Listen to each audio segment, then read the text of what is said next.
Cordiales saludos, apreciados amigos.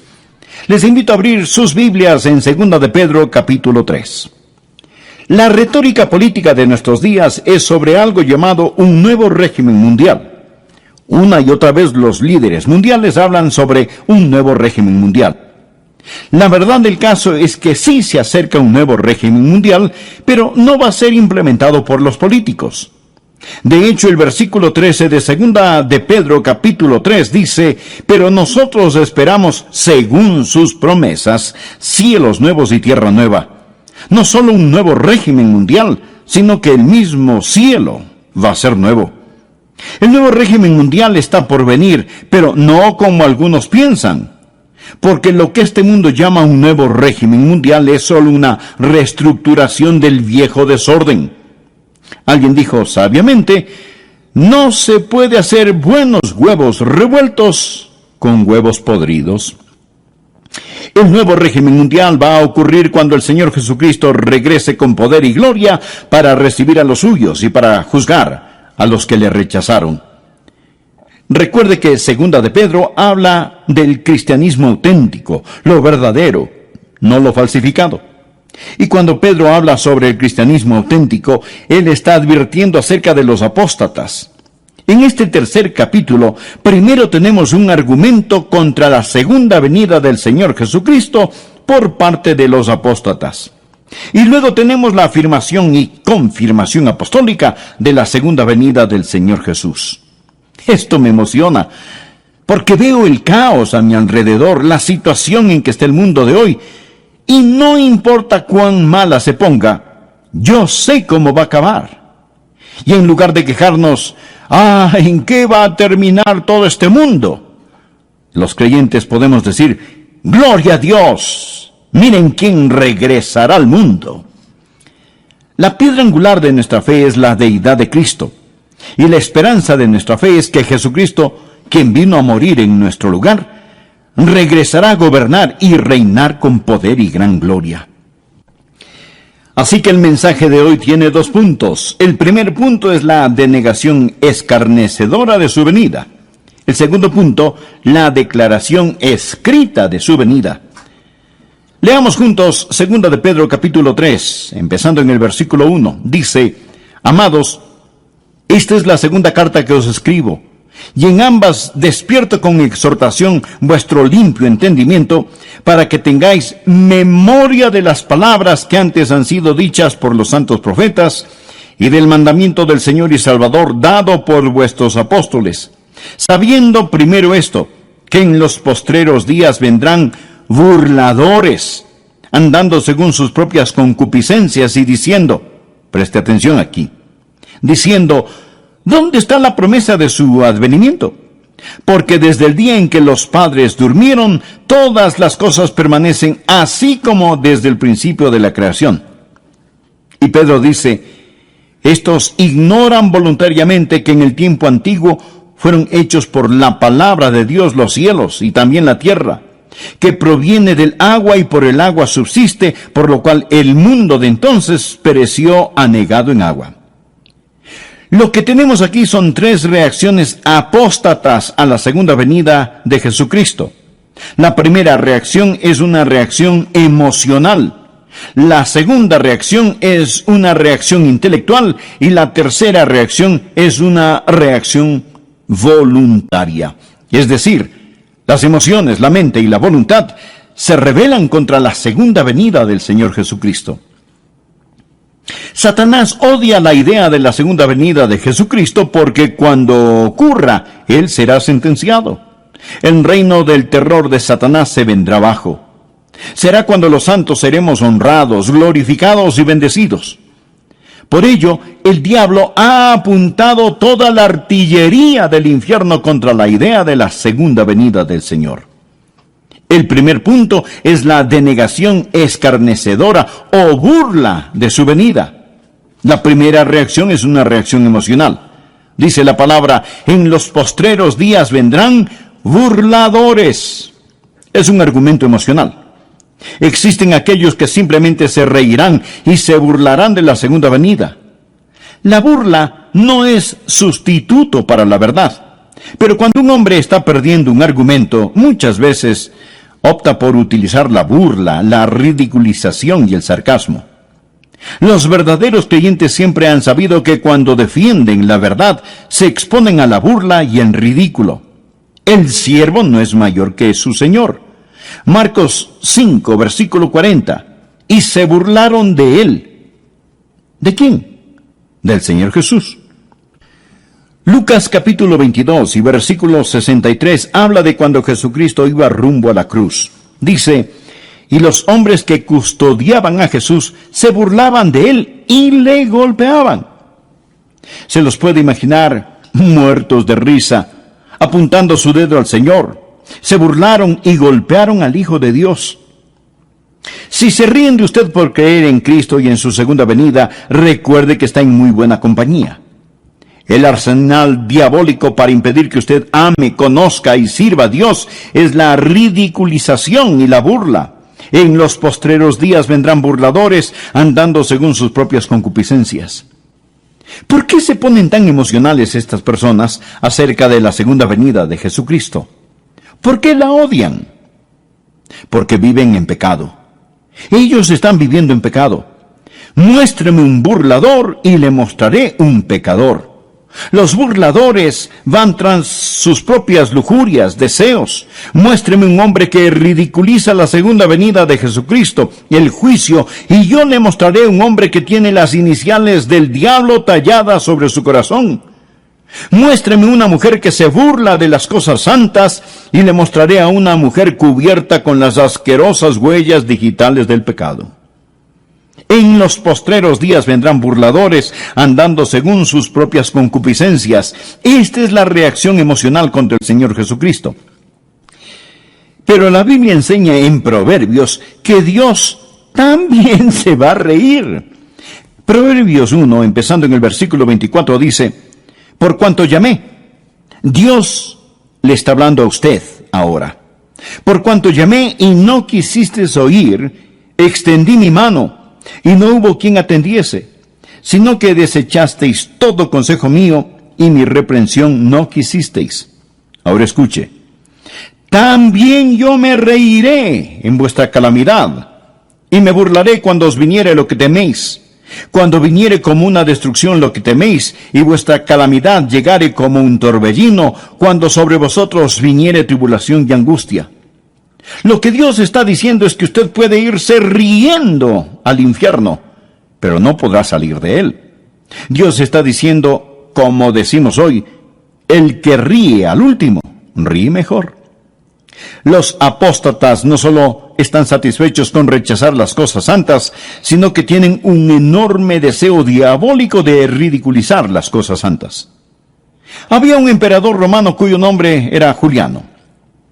Cuando él era un joven, profesó conocer al Señor Jesucristo y ser un creyente, pero nunca se convirtió verdaderamente. Llegó a ser un apóstata y persiguió a los creyentes con todo su poder, ridiculizando la fe cristiana. Juliano, el apóstata, tenía un amigo de la niñez cuyo nombre era Agatón. Ellos crecieron juntos. Después de muchos años se encontraron. Agatón era un creyente que servía fielmente al Señor día tras día. Cuando Juliano el emperador se encontró con Agatón, le dijo: Agatón, ¿cómo le va a tu amigo el carpintero de Nazaret? Él tiene suficiente trabajo. Le están saliendo algunos trabajitos como carpintero. Y Agatón muy serenamente le respondió: oh sí, Juliano, él tiene mucho que hacer. De hecho, él está muy ocupado haciendo un ataúd para tu imperio. Él era un profeta, porque en 2 años Juliano murió en una batalla y su imperio comenzó a desmantelarse. La historia nos dice que cuando Juliano el apóstata estaba tendido en el campo de batalla, se metió la mano en su herida mortal y tomó un puñado de sangre y la lanzó a los cielos y exclamó: has vencido, oh Galileo. Los burladores aman su pecado y argumentan contra el juicio y la segunda venida de Jesucristo.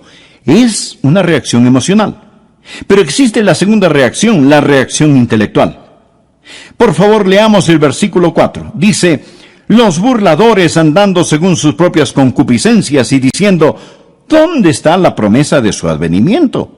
Porque desde el día en que los padres durmieron, ahora escuche, todas las cosas permanecen así como desde el principio de la creación.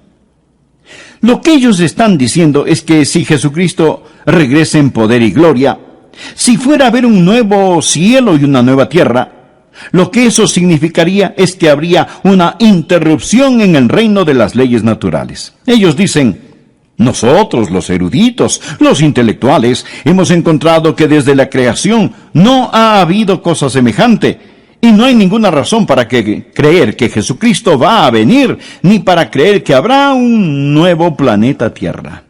Esto, amigos, es puro materialismo. Todo continúa igual.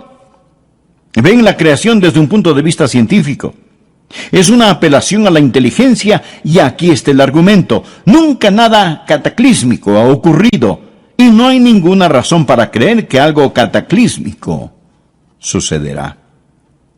Porque desde el día en que los padres durmieron, todas las cosas permanecen así como desde el principio de la creación.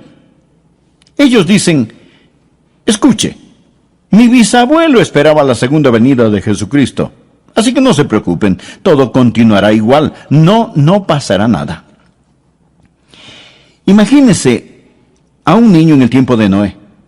Él llega todo preocupado y le dice a su papá, papi, escuché a un hombre llamado Noé. Dice que Dios va a destruir el mundo con un diluvio y está construyendo un gran barco. Él lo llama el arca. Dice que si creemos en su Dios, nos podemos salvar y entrar en el arca cuando venga el diluvio. Y el papá, riéndose, le contesta, hijo, recuerdo que cuando yo era niño, ese viejo loco de Noé estaba construyendo esa arca. Y me contó la misma historia. Y yo me fui a casa asustado y se lo dije a mi papá. Y mi papá me dijo que su papá, su bisabuelo, también escuchó al viejo Noé contar la misma historia. Hijo, olvídate de esa tontería. Nadie jamás ha visto un diluvio. No existe tal cosa. Desde los tiempos de tus bisabuelos todo sigue igual. Así que existe la reacción emocional.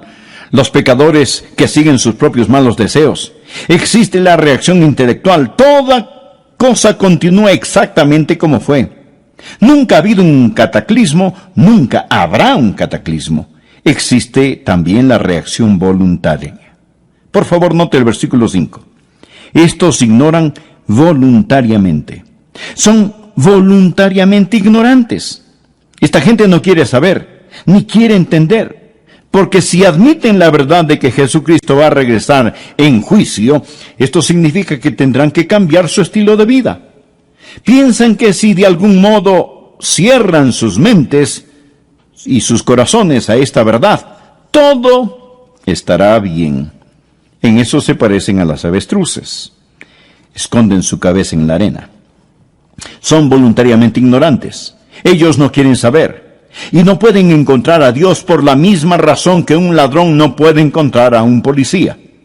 Juan capítulo 3, versículo 19 dice, la luz vino al mundo y los hombres amaron más las tinieblas que la luz. ¿Por qué? Porque sus obras eran malas. Mi amigo, el mundo está lleno de ellos. Usted habla con las personas sobre ponerse en paz con Dios, les habla sobre la segunda venida de Jesucristo y lo cortan, lo paran, no quieren oír, no quieren saber. El problema no está en sus mentes, el problema está en sus corazones. Romanos capítulo 1 habla de ellos que detienen con injusticia la verdad. Son voluntariamente ignorantes y su reacción emocional, intelectual y voluntaria sirve para negar esa gran verdad, la gloriosa verdad bíblica de la segunda venida del Señor Jesucristo. El segundo punto, la declaración escrita de su venida. Ya escuchamos a los apóstatas con su denegación escarnecedora. Ahora escuchemos a los apóstoles con su declaración escrita. Simón Pedro da 3 respuestas apostólicas a los argumentos o reacciones apóstatas para reafirmar la segunda venida de Jesucristo. La primera es su memorable promesa. Su memorable promesa. Leamos el versículo 1. Amados, Esta es la segunda carta que os escribo, y en ambas despierto con exhortación vuestro limpio entendimiento, para que tengáis memoria. Por favor, subraye la palabra memoria. Para que tengáis memoria de las palabras que antes han sido dichas por los santos profetas, y del mandamiento del Señor y Salvador dado por vuestros apóstoles. Bien. ¿Cuáles eran esas palabras? Una promesa.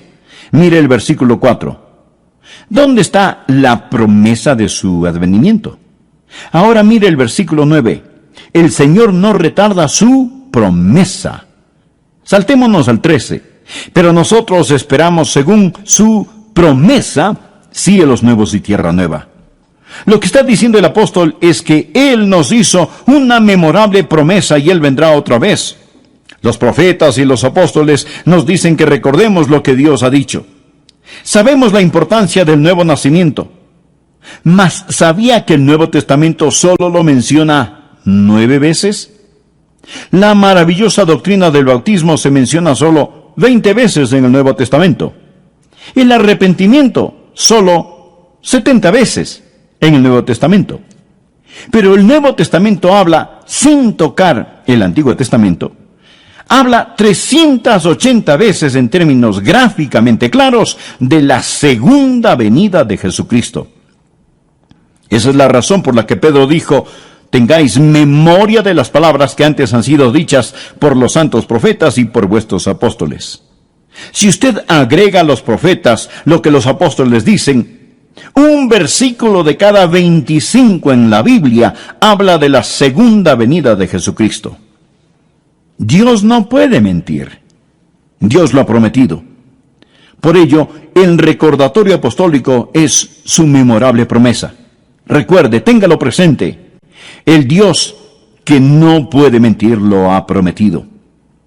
Segundo, Pedro nos recuerda de su magno poder. Recuerda lo que ellos dicen. Los apóstatas dicen: todo continúa igual. No hay ninguna interrupción en el reino de las leyes naturales. Pedro les responde: ustedes son ignorantes por su propia voluntad de 2 cosas. La primera aparece en el versículo 5. Estos ignoran voluntariamente que en el tiempo antiguo fueron hechos por la palabra de Dios los cielos y también la tierra, que proviene del agua y por el agua subsiste, por lo cual el mundo de entonces pereció anegado en agua. Ahora Pedro les dice: mire, señor escéptico, mire, señor apóstata, usted dice que nunca nada cataclísmico ha ocurrido. ¿Y qué de la creación? Dios habló y fue hecho. Dios con su palabra creó el mundo y los universos. Él habló y se hizo. Con su palabra suspendió la luna, el sol, las estrellas. Dios lo hizo todo por medio de su palabra. Pedro les está recordando sobre el magno poder de Dios. Los escépticos modernos y ateos de hoy intentan encontrar el origen de la vida. Pero no nos preocupemos del origen de la vida. Vamos más allá. Hablemos del origen de la materia. Usted dirá: bueno, la vida empezó espontáneamente en alguna sopa prebiológica, pero ¿de dónde salió la sopa prebiológica? Amigo, de la nada. Nada sale. Por medio de la palabra de Dios todo fue creado. Dios con su palabra ordenó la creación, pero también ordenó un cataclismo. Verso 5.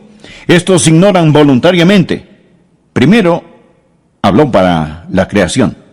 Que en el tiempo antiguo fueron hechos por la palabra de Dios los cielos y también la tierra que proviene del agua y por el agua subsiste. La segunda vez habló para describir el cataclismo. Por lo cual el mundo de entonces pereció anegado en agua. La palabra anegado o inundado es de donde tomamos cataclismo. En el griego suena como cataclismo. Dios con su magno poder hizo la creación y con su magno poder lo sacó del cataclismo. Pedro dice: no digan que Dios no puede cambiar la historia, que todo siempre sigue igual. Enfrenten los hechos. Y si tratan de explicar la creación sin un creador, son voluntariamente ignorantes, simplemente ignorantes. Piénselo. Es completa estupidez pensar que de la nada todo salió. No solo la memorable promesa, sino el magno poder de Dios. En base a esto, Pedro empieza a defender lo que Dios ha hecho, y que lo hará de nuevo, pero esta vez no con agua, sino con fuego.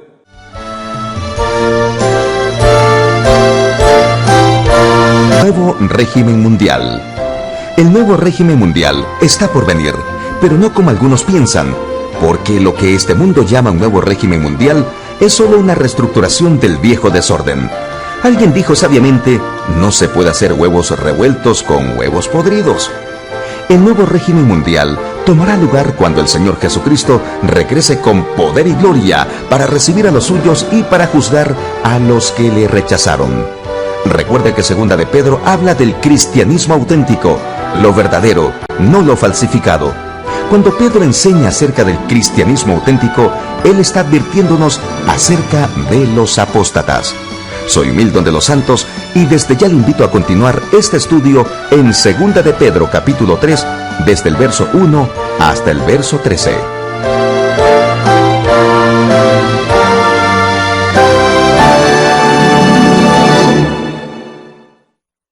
En este tercer capítulo, primero tenemos un argumento contra la segunda venida del Señor Jesucristo por parte de los apóstatas. Y luego tenemos la afirmación y confirmación apostólica de la segunda venida del Señor Jesús. Esto me emociona, porque veo el caos a mi alrededor, la situación en que está el mundo de hoy, y no importa cuán mala se ponga, yo sé cómo va a acabar. Y en lugar de quejarnos, ¿en qué va a terminar todo este mundo?, los creyentes podemos decir, ¡gloria a Dios! Miren quién regresará al mundo. La piedra angular de nuestra fe es la deidad de Cristo, y la esperanza de nuestra fe es que Jesucristo, quien vino a morir en nuestro lugar, regresará a gobernar y reinar con poder y gran gloria. Así que el mensaje de hoy tiene 2 puntos. El primer punto es la denegación escarnecedora de su venida. El segundo punto, la declaración escrita de su venida. Leamos juntos 2 de Pedro capítulo 3, empezando en el versículo 1. Dice, amados, esta es la segunda carta que os escribo, y en ambas despierto con exhortación vuestro limpio entendimiento, para que tengáis memoria de las palabras que antes han sido dichas por los santos profetas, y del mandamiento del Señor y Salvador dado por vuestros apóstoles, sabiendo primero esto, que en los postreros días vendrán burladores, andando según sus propias concupiscencias y diciendo, preste atención aquí, diciendo, ¿dónde está la promesa de su advenimiento? Porque desde el día en que los padres durmieron, todas las cosas permanecen así como desde el principio de la creación. Y Pedro dice, estos ignoran voluntariamente que en el tiempo antiguo fueron hechos por la palabra de Dios los cielos y también la tierra, que proviene del agua y por el agua subsiste, por lo cual el mundo de entonces pereció anegado en agua. Por favor, note el versículo 5. Estos ignoran voluntariamente. Son voluntariamente ignorantes. Esta gente no quiere saber, ni quiere entender, porque si admiten la verdad de que Jesucristo va a regresar en juicio, esto significa que tendrán que cambiar su estilo de vida. Piensan que si de algún modo cierran sus mentes y sus corazones a esta verdad, todo estará bien. En eso se parecen a las avestruces. Esconden su cabeza en la arena. Son voluntariamente ignorantes. Ellos no quieren saber. Y no pueden encontrar a Dios por la misma razón que un ladrón no puede encontrar a un policía. Juan capítulo 3, versículo 19 dice, la luz vino al mundo y los hombres amaron más las tinieblas que la luz. ¿Por qué? Porque sus obras eran malas. Mi amigo, el mundo está lleno de ellos. Usted habla con las personas sobre ponerse en paz con Dios, les habla sobre la segunda venida de Jesucristo y lo cortan, lo paran, no quieren oír, no quieren saber. El problema no está en sus mentes, el problema está en sus corazones. Romanos capítulo 1 habla de ellos que detienen con injusticia la verdad, son voluntariamente ignorantes y su reacción emocional, intelectual y voluntaria Sirve para negar esa gran verdad, la gloriosa verdad bíblica de la segunda venida del Señor Jesucristo. El segundo punto, la declaración escrita de su venida. Ya escuchamos a los apóstatas con su denegación escarnecedora. Ahora escuchemos a los apóstoles con su declaración escrita. Simón Pedro da 3 respuestas apostólicas a los argumentos o reacciones apóstatas para reafirmar la segunda venida de Jesucristo. La primera es su memorable promesa. Su memorable promesa. Leamos el versículo 1. Amados, esta es la segunda carta que os escribo, y en ambas despierto con exhortación vuestro limpio entendimiento para que tengáis memoria. Por favor, subraye la palabra memoria. Para que tengáis memoria de las palabras que antes han sido dichas por los santos profetas y del mandamiento del Señor y Salvador dado por vuestros apóstoles. Bien, ¿cuáles eran esas palabras? Una promesa. Mire el versículo 4. ¿Dónde está la promesa de su advenimiento? Ahora mire el versículo 9. El Señor no retarda su promesa. Saltémonos al 13. Pero nosotros esperamos, según su promesa, cielos nuevos y tierra nueva. Lo que está diciendo el apóstol es que Él nos hizo una memorable promesa y Él vendrá otra vez. Los profetas y los apóstoles nos dicen que recordemos lo que Dios ha dicho. Sabemos la importancia del nuevo nacimiento. Mas, ¿sabía que el Nuevo Testamento solo lo menciona 9 veces? La maravillosa doctrina del bautismo se menciona solo 20 veces en el Nuevo Testamento. El arrepentimiento, solo 70 veces en el Nuevo Testamento. Pero el Nuevo Testamento habla, sin tocar el Antiguo Testamento, habla 380 veces en términos gráficamente claros de la segunda venida de Jesucristo. Esa es la razón por la que Pedro dijo, tengáis memoria de las palabras que antes han sido dichas por los santos profetas y por vuestros apóstoles. Si usted agrega a los profetas lo que los apóstoles dicen, un versículo de cada 25 en la Biblia habla de la segunda venida de Jesucristo. Dios no puede mentir. Dios lo ha prometido. Por ello, el recordatorio apostólico es su memorable promesa. Recuerde, téngalo presente. El Dios que no puede mentir lo ha prometido. Segundo, Pedro nos recuerda de su magno poder. Recuerda lo que ellos dicen. Los apóstatas dicen, todo continúa igual. No hay ninguna interrupción en el reino de las leyes naturales. Pedro les responde, ustedes son ignorantes por su propia voluntad de 2 cosas. La primera aparece en el versículo 5. Estos ignoran voluntariamente que en el tiempo antiguo fueron hechos por la palabra de Dios, los cielos y también la tierra, que proviene del agua y por el agua subsiste, por lo cual el mundo de entonces pereció anegado en agua. Ahora Pedro les dice, mire señor escéptico, mire señor apóstata, usted dice que nunca nada cataclísmico ha ocurrido. ¿Y qué de la creación?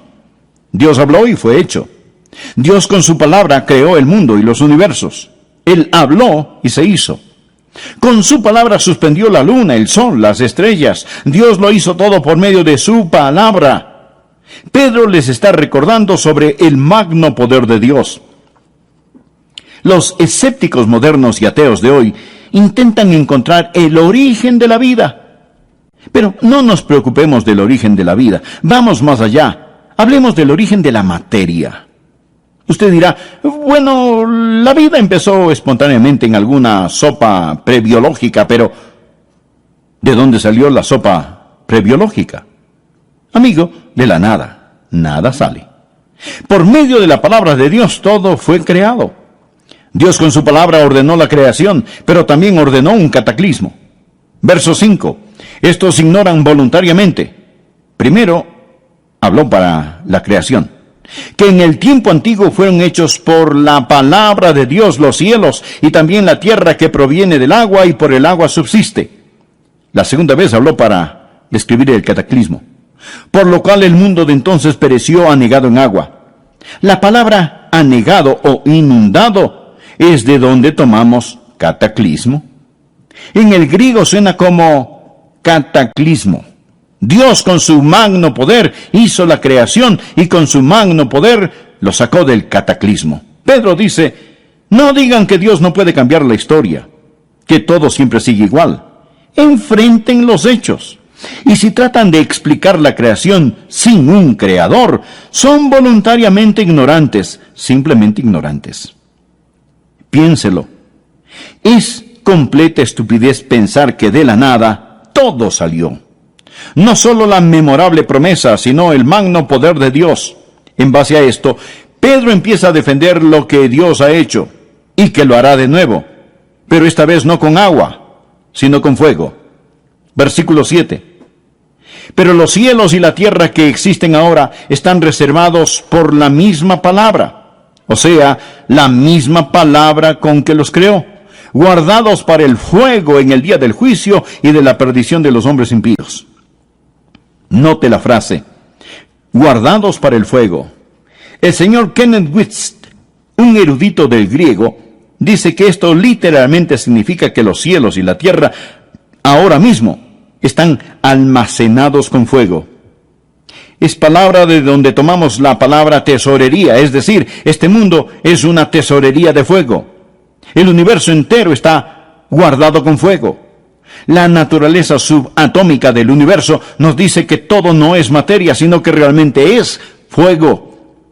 El hombre solía pensar que la partícula más pequeña de la materia era el átomo.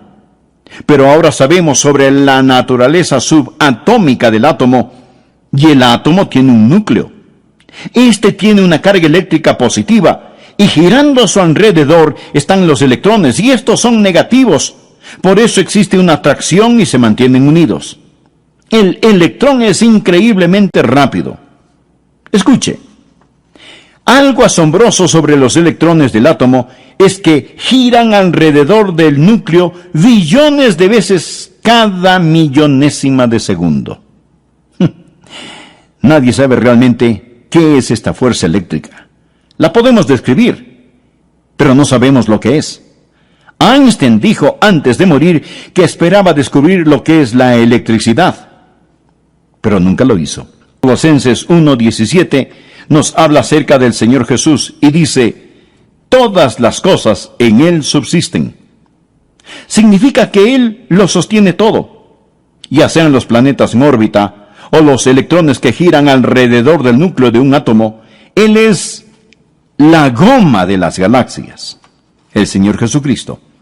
Hebreos 1:3 dice, Jesús quien sustenta o sostiene todas las cosas con la palabra de su poder.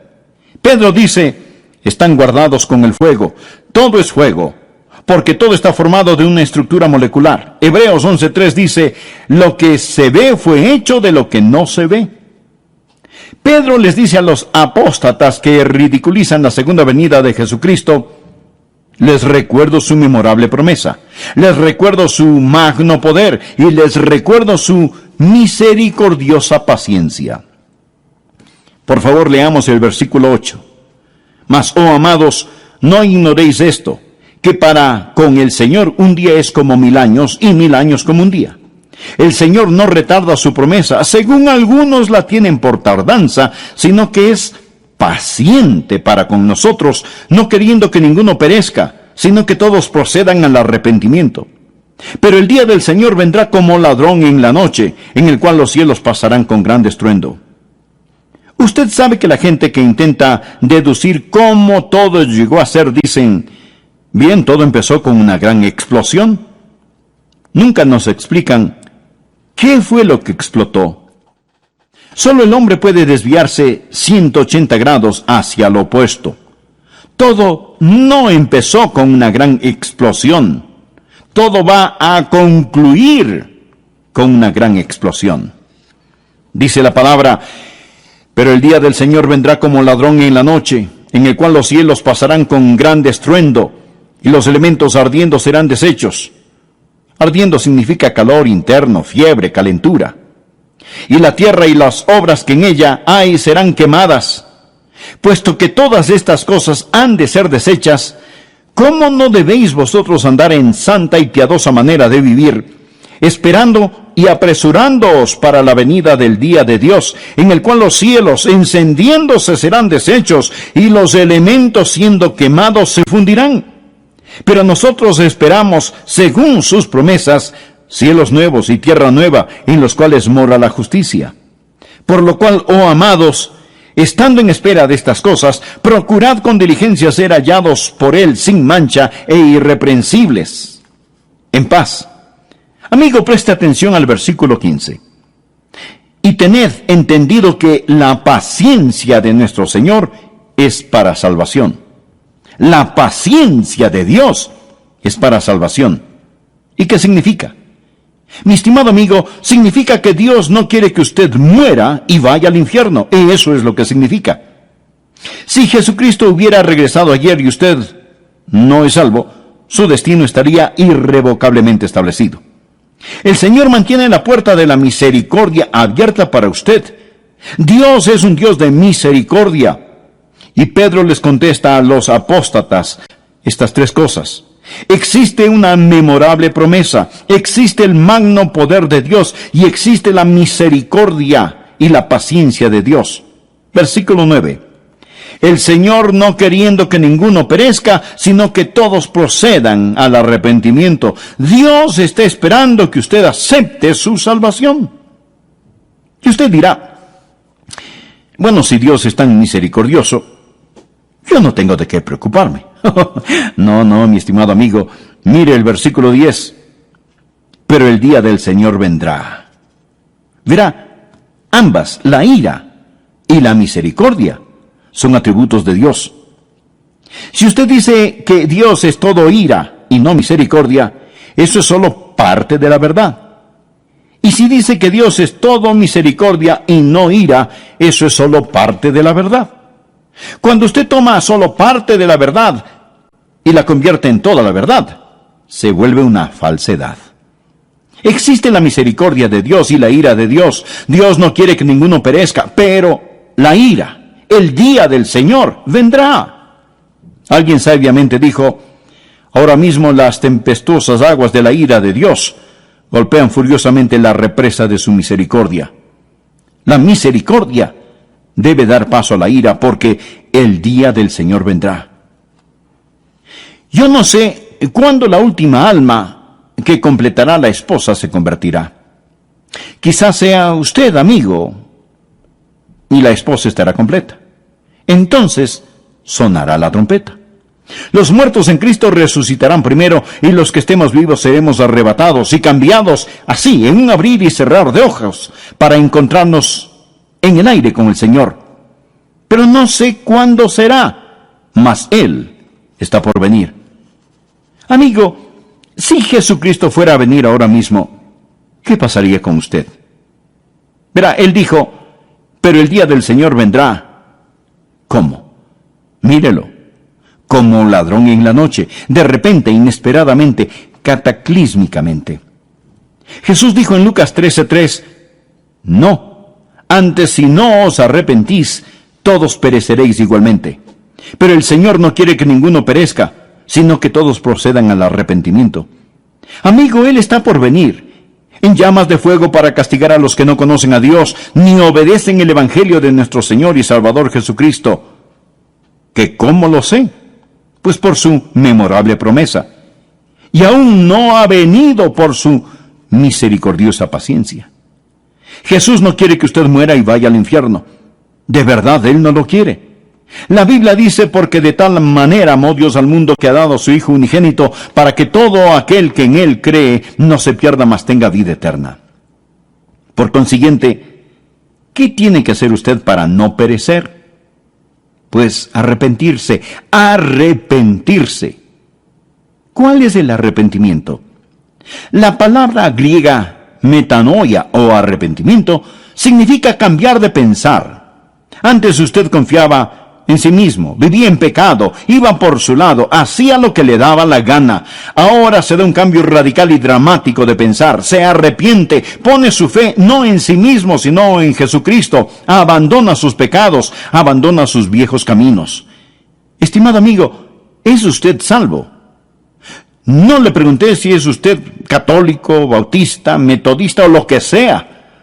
Lo que quiero decir es que necesita saber sin lugar a dudas que se ha arrepentido de sus pecados y que ha recibido a Cristo como su Salvador personal. Le imploro que lo haga ahora. Y le invito a orar de la siguiente manera. Usted personalmente. Amado Dios, yo sé que tú me amas. Sé que quieres salvarme. Jesús, tú moriste en mi lugar para salvarme y prometiste salvarme si confiaba solo en ti. Y eso es lo que estoy haciendo ahora. Confío en ti. En este momento, con todo mi ser, abro mi corazón, me arrepiento de mis pecados y te recibo como mi Señor y Salvador. Gracias por salvarme. Finalmente, quiero decirle que el solo repetir estas palabras no le salvarán. Pero si las dijo de corazón, con todo su ser, con arrepentimiento, con fe, le aseguro que Jesús le dará el regalo de la vida eterna.